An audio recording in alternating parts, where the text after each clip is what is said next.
कधी पुढचा विचार केलाय का? आयुष्याच्या संध्याकाळी आपल्यासोबत खरंच कोण असतं? मुलं मोठी होतात, आपापली आयुष्य शोधायला निघून जातात. घरात गडबड कमी होते, आवाज कमी होतात आणि उरतो फक्त तुमचा जोडीदार.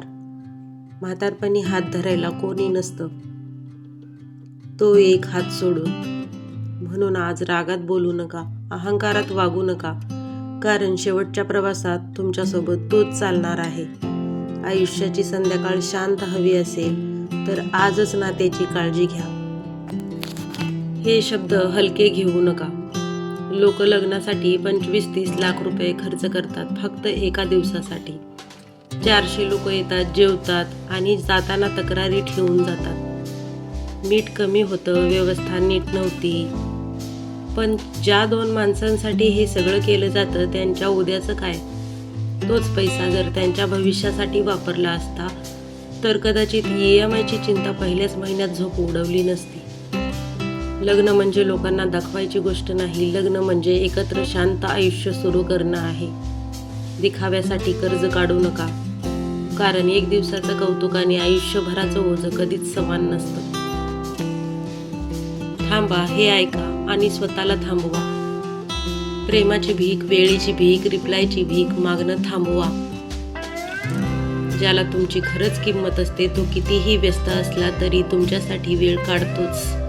आणि ज्याला किंमतच नसते, तुम्ही त्याच्या पायाशी लोळणं घेतले तरी त्याला फरक पडत नाही. कारण प्रेम मागून मिळत नाही, ते दिलं जातं. आणि लक्षात ठेवा, आत्मसन्मान गमावून मिळालेलं प्रेम कधीच टिकत नाही. तुमचं काय मत आहे या गोष्टीवर? एक गोष्ट मनापासून लक्षात ठेवा, जेव्हा संपूर्ण जग तुमच्या विरोधात उभं राहतं तेव्हा जी बाई तुमच्या पाठीशी खंबीरपणे उभी राहते तीच खरी अर्धांगिनी असते. ती फक्त सोबत राहत नाही, ती विश्वास ठेवते आणि तो विश्वास सगळ्यात मोठी ताकद असतो. म्हणून तिच्या विश्वासाचा कधीही घात करू नका, कारण संसार दोघाचा असतो. एकाने तोडायचा आणि दुसऱ्याने जोडायचा नसतो. लोक म्हणतात पैशाने सगळं विकत घेता येत नाही. हे अर्धवट सत्य आहे, कारण पैशाशिवाय या जगात तुम्हाला कोणी विचारतही नाही. तुमचा सख्खा भाऊ सुद्धा तुमच्याकडे किती वजन आहे हे आधी बघतो, मग मान देतो. हे कडू आहे, पण हेच खरं आहे. माणसाची किंमत आज त्याच्या खिशावर ठरते. म्हणून पैशाला देव मानू नका, पण त्याची ताकद नाकारूही नका.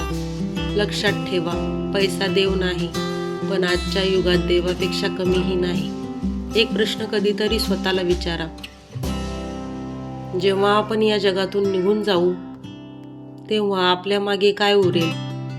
पैसा नाही, नाव नाही, मालमत्ता नाही.